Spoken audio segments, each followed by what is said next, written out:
কলকাতা পুরসভায় কি ফের ঘর ভাঙতে চলেছে তৃণমূল কংগ্রেসের? বিস্তারিত জানতে সরাসরি চলে যাব অর্ণব মুখোপাধ্যায় আমাদের প্রতিনিধি রয়েছেন আমাদের সঙ্গে। অর্ণব, কয়েকদিন আগেই আমরা দেখলাম দেবলীনা বিশ্বাস তিনি ইস্তফা দিয়েছিলেন, এবার কি খবর রয়েছে?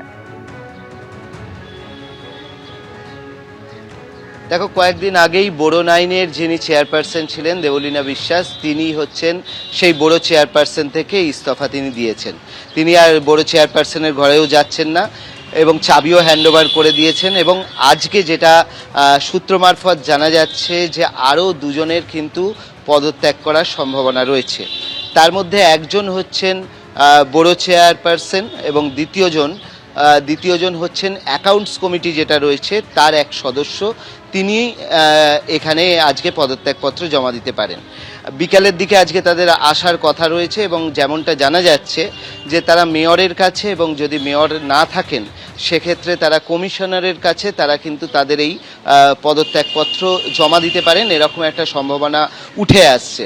তার কারণ আমরা জানি যে এর আগে দেবলীনা বিশ্বাস তিনি নির্দিষ্ট কিছু বিষয় জানিয়েছিলেন যে অভিষেক বন্দ্যোপাধ্যায়ের বিভিন্ন প্রপার্টিতে নোটিশ পড়েছিল, তারপরে দল তাকে চাপ দিচ্ছিল এবং তারপরেই তিনি এই সিদ্ধান্ত নিয়েছিলেন।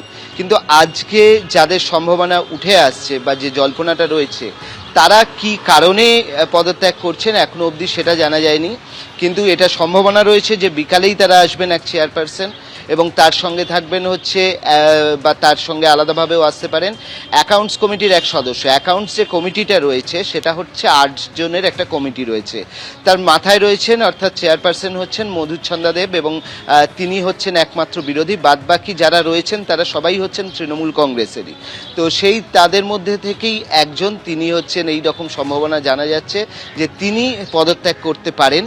এবং তারা কি কারণে পদত্যাগ করছেন সেটাও পরবর্তী সময় পরিষ্কার হবে। কিন্তু যেটা দেখা যাচ্ছে যে একদিকে বোরো নাইনের চেয়ারপারসন তিনি পদত্যাগ ইতিমধ্যেই করেছেন এবং আরও একজন একটি কমিটি থেকে এবং একজন চেয়ারপারসনের পদ থেকে পদত্যাগ করবেন এই সম্ভাবনা রয়েছে।